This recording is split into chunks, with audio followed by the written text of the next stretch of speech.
Okay. So what was the last story that we did? Do you remember? The killing of the python, right? Yes. So now Krishna has killed the python, and everybody is amazed. Everyone is amazed at this act of Krishna, and you know, the devatas, the demigods, they are celebrating. You know what they are doing? They are throwing flowers from the heaven. And the Gandharvas, they have very nice voice. You know, they can sing very well. They are singing praises of Krishna. Gandharvas are basically celestial people. Celestial meaning people who stay in the heavenly planets, okay, in the higher planets. So these Gandharvas, they are singing praises of Krishna, and the Apsaras, the damsels of the heavenly planets, they are dancing. So everybody is rejoicing, and everywhere they are talking about Krishna, Krishna, Krishna. Krishna killed this demon, Krishna did that, Krishna did this. So Brahma ji, who is in his Brahmalok, he is wondering, who is this Krishna? And why is everybody praising this Krishna? What is so great about him? And how come, being a small child, just 5 or 6 year old, he is, how is he killing such dreadful demons? How is it possible? Can a 5-year-old do that? No. So there is something mysterious about this boy, and I really want to know who this boy is. Brahma is saying, I'm really curious. Brahma ji has actually forgotten that he was the one who called the Krishna ji. Yes. To come on earth. Yes. Good. Very good, Himakshi. So he has forgotten that he was the one who, along with the other demigods and with Mother Earth, had gone to plead Krishna that please come to earth, take birth on earth and kill the demons, because the demons are growing and they are creating a lot of havoc. He's forgotten all that, you know, and now he wants to know. His curiosity is growing. So he comes in his swan carrier. Brahmaji is always on his swan, right? He travels on his swan, and he looks down from his swan. He sees the beautiful land of Vrindavan, and he sees this beautiful boy called Krishna. And how is Krishna dressed up? He is dressed up as a cowherd boy, and he is holding his flute and his cow stick. You know, just to give direction to the cow, you need to keep a stick, not to beat the cows, but just to give them direction.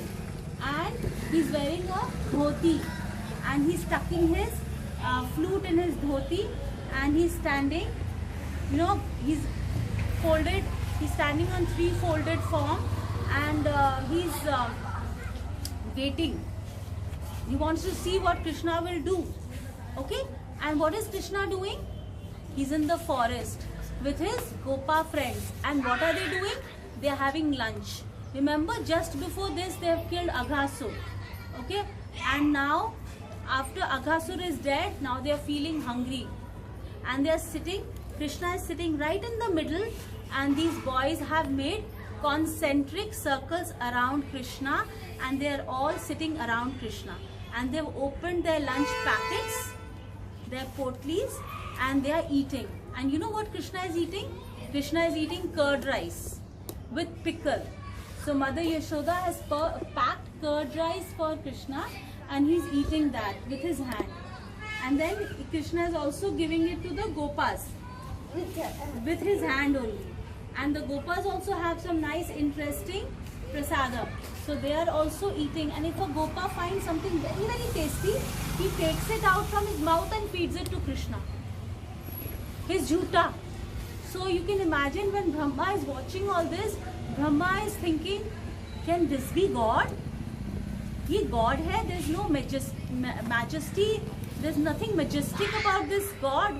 He's just a simple boy, simple 5-6-year-old boy, and he's eating the jhuta of his friends, and he's playing these games, and then just like a fly came and sat on your nose, Similarly, a bumblebee comes and buzzes around one of Krishna's friends, and his name is Madhu Mangal. So Krishna is making fun. Krishna is saying, "Hey bumblebee, you want to trouble this Brahmana?" And everybody starts laughing. So they are just cracking these jokes and laughing and having a gala time, eating their prasadam, their lunch. And Brahmaji is watching this, and Brahmaji says, "This cannot be God. This boy just has some amazing powers, but he cannot be God, because God cannot be like this. God cannot be so simple, so sweet. God has to be grand. God has to be majestic. He has to have awe and reverence we have to have for God. He has to behave like a king. What, this boy is just an ordinary, he just wears clothes of cowherd boys." So what did Brahmaji do, He wanted to test Krishna, whether he's actually God or not. So you know what he did? But all the gods can't behave like kings. Yeah, but Vishnu actually behaves like a king, right? He has his own dham. He has his own place called Vaikuntha, where he is actually like Narayan form. He's worshipped like Narayan form with Lakshmi. So he's the king with his consort Lakshmi. But Krishna is very loving. He's just like a playful god. He likes to exchange nice, sweet reciprocations with his devotees. Okay, so now Brahmaji said, "Okay, let me trick this boy. Let me see how great he is." They are saying he killed Putna. People are saying, the Devtas are saying that he killed Aghasur today morning. Aghasur is such a fierce demon. How could this small boy kill him? Let me see what powers he has. He wanted to test Krishna. So Brahmaji, what he did was, suddenly the Gopas, they saw that all the little calves that they had taken out for grazing, they just disappeared. They are not there only. So then the Gopas said, "Oh my God, Krishna, the calves have just wandered away into the forest. The calves are not there. So we have to go find the calves." So Krishna said, "Don't worry. Don't be anxious. You all eat your lunch nicely. I will go and find the calves." Okay, so he tells, what does he tell to his friends? "Don't worry, you all enjoy your meal. I will go and find the calves." So Krishna is holding, in his hand he's holding that curd rice with pickle I told you, because he was sitting and eating that. Pickle means achar.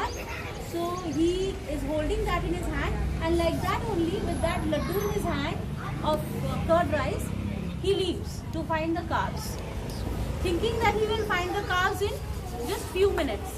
So he goes deep into the forest to find the calves. But he does not find them. He's not able to find them. Because the Brahmaji had disappeared the cows in the Swargalok. Exactly. So then he comes back. But lo and behold, when he comes back, he sees that his friends are also missing. Now the friends are also not there, and the calves are also not there. Now Krishna, because he is in everyone's heart, he knows who has stolen the calves and who has stolen his friends. So, but he doesn't say this to anybody. Okay? He takes his another roots and he makes the calves and the friends. Yes. So he thinks that if he goes back to his home without his friends and without his calves, everybody in the house and everybody in Vrindavan will feel very sad, because the gopis will ask, "Where are my children? Where are the calves?" What will Krishna say? What reply will he give? So then he thought, and you know what Krishna did? Only he can do it, because he has lot of powers, unlimited powers Krishna has. He expanded himself. He expanded himself to as many Gopa friends that he had and as many calves. And there were many Gopa friends and there were many calves. He expanded, and not only did he expand and he also matched with their bodily features. He also matched with their mannerisms. Everything he matched. The way they look, the way they talk, the way they sit, the way they eat, the way they walk. Because the God is in their heart. Yeah. So exactly like the Gopas would do and exactly like the cows and the calves would do, Krishna totally matched with them.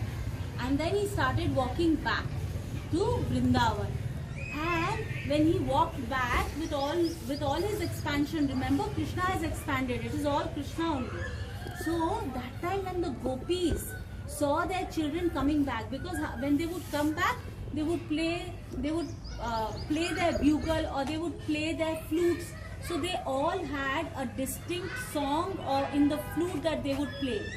So Krishna knew exactly what a particular Gopa would sing on his flute. So he sang that same song. So the gopis, the mother gopi understood, oh, my child is coming. And then that particular Krishna, expansion of Krishna, entered into that particular house. And Krishna also entered as the calves into the cow sheds to meet the mother cows. So the gopis when they saw this child of theirs today, there was a different feeling in their hearts. They wanted to love these children of theirs more and more and more. Affection was growing more and more and more. Even the cows were feeling great affection for their calves today, and they wanted to lick their calves and love their calves. Similarly, the gopis were also having the same affection. So this happened, this continued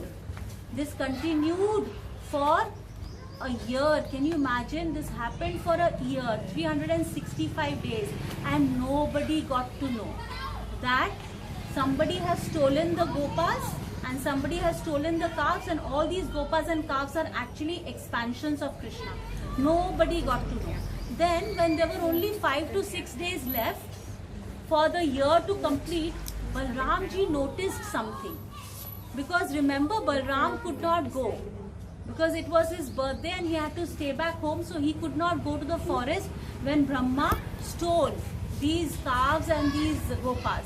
So Balramji noticed one thing. You know, where do they take the cows for grazing? To Govardhan Hill. So the cows were grazing. Suddenly they spotted from top. They spotted that, you know, they spotted their calves. And when the cows spotted their calves below the Govardhan Hill, they ran downhill just to meet their calves. They had so much love. They had so much love for their calves that they started running downhill just to meet their calves and hug them, and wanted to feed their milk to the calves.